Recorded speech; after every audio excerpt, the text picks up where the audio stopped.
देखिए, SC/ST reservation में जो क्रीमी लेयर के बारे में जो सुप्रीम कोर्ट द्वारा इस पर विचार व्यक्त किया गया है, ये मेरे विचार से, ये मेरा व्यक्तिगत विचार है कि इस पे आरक्षण में जो भी क्रीमी लेयर का जो मुद्दा है, तो ये SC/ST अनुसूचित जाति जनजाति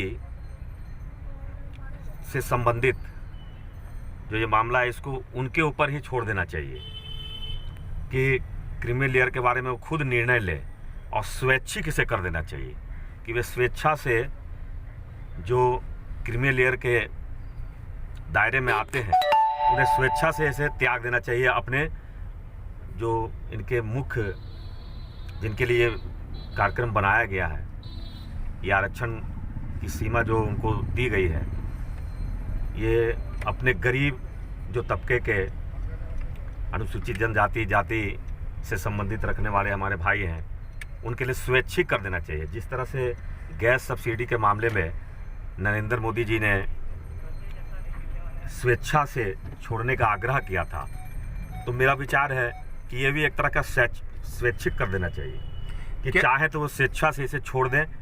अगर वो इस दायरे से ऊपर उठ चुके हैं, उनकी आर्थिक स्थिति अन्य लोगों की तुलना में अगर अच्छी है, तो उन्हें खुद त्याग देना चाहिए अपने अन्य मित्रों भाइयों के लिए, क्या इनके सही मायने में जो इसके, ताकि वो उपयोग कर सके। सर, नगर परिषद और नगर निगम का सभी लोग का कानून से बहुत निराश है।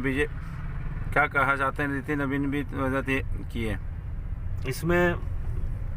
मैंने पहले भी कहा है कि ये कानून जो भी बनती है, सरकार द्वारा जो भी बनाया जाता है, वो जनता के फायदे के लिए बनाया जाता है, और इसमें जो भी उनके लिए उचित होगा, सब आपस में मिल बैठ के इस पर विचार करें और एक बीच का रास्ता निकालें, ताकि इस कानून की वजह से जनता को किसी प्रकार की परेशानी का सामना न करना पड़े। और पटना शहर चूँकि बड़ी आबादी वाला शहर है, इस अनिर्णय की स्थिति में, और बरसात का मौसम है, अब आगे त्यौहार भी आने वाले हैं, इसमें किसी तरह की उहापोह की स्थिति में ये हमारे लिए हानिकारक साबित हो सकता है, क्योंकि स्वच्छता हमेशा पटना के लिए एक बहुत बड़ा मुद्दा रहा है। थोड़े दिन के भी हड़ताल या किसी प्रकार के काम रोको के स्थिति में यहाँ स्थिति काफ़ी बिगड़ जाती है। कहा जाता है आरजेडी के नेता लोग बोल रहे हैं, जिसमें आरजेडी का सरकार था, बीजेपी लोग बोलते हैं जंगलराज। इस बार बीजेपी का सरकार इतनी कराई बढ़ रही है। नहीं, आप 90 से अगर तुलना करते हैं तो 90 से 2005 तक बिहार की क्या स्थिति थी, यह किसी से छुपी भी नहीं है। बहुत त्राहिमाम स्थिति थी।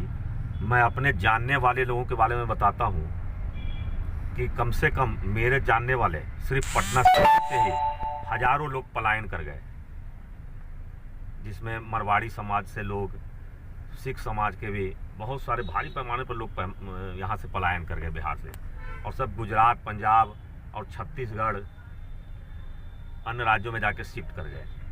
तो ये बिहार के लिए बहुत हानिकारक रहा, क्योंकि वो जॉब क्रिएटर लोग थे, और उनके जाने से बहुत ज़्यादा इस पर असर पड़ा। बेरोजगारी बिहार के लिए एक बहुत बड़ी समस्या है, और हमारे उद्योगपति अगर बिहार से पलायन कर जाएंगे तो उन्हें फिर जॉब कहाँ से मिलेगी। क्या लगता है सर, ये लोकसभा चुनाव जिस पर बीजेपी को इतना झटका पड़ा है, विधानसभा में क्या फायदा होने वाला है? विधानसभा चुनाव में, लोकसभा चुनाव में बिहार में तो हमें कोई झटका नहीं लगा। इतना बड़ा महागठबंधन बना था जिसमें सभी पार्टियां एक हो गई थी, यहाँ तक कि वामपंथी दल, कांग्रेस, आरजेडी और मुकेश साहनी जी की पार्टी वीआईपी, सभी ने मिलकर एक महागठबंधन बनाया था और सभी वोटों को एकत्रित करने की कोशिश की थी, लेकिन फिर भी उसका लाभ उनको नहीं मिला। तो इससे साफ जाहिर होता है कि बिहार में अभी भी एनडीए को बहुमत है।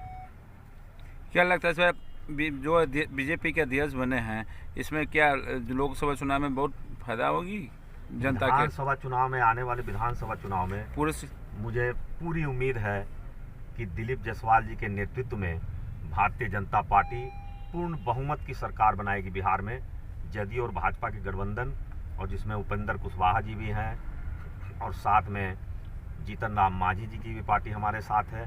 तो और सबसे बड़े दल के रूप में बहुत जो अभी यंग लीडर के रूप में उभर रहे हैं चिराग पासवान जी, वो भी हमारे साथ हैं। क्या लगता है नीतीश कुमार फिर बीजेपी के साथ होगा, जेडी में जा सकते हैं क्या विधानसभा चुनाव में? नहीं, ऐसी कोई संभावना नहीं है, क्योंकि नीतीश कुमार जी वहां जाकर उन्होंने देखा, उन्हें पछतावा ही हुआ है। जो इनकी छवि विकास पुरुष की थी, वो आरजेडी की तरफ जब गए हैं तो उनकी छवि को काफ़ी नुकसान में, मैं भारतीय जनता पार्टी से बिलोंग्स करता हूं, लेकिन मैं मानता हूं कि सही मायने में बिहार अगर अग्रणी राज्यों में आज शामिल हुआ है तो वो नीतीश कुमार जी के 2005 के बाद के शासनकाल के बाद आज बिहार जो स्थिति में है, आज बहुत ही अच्छी स्थिति में पूरे भारतवर्ष में बिहार की जो पहले जो इमेज बनी हुई थी वो आज की इमेज देख लीजिए, बहुत अच्छी कंडीशन में हम हैं। सर अपना परिचय बता दीजिए।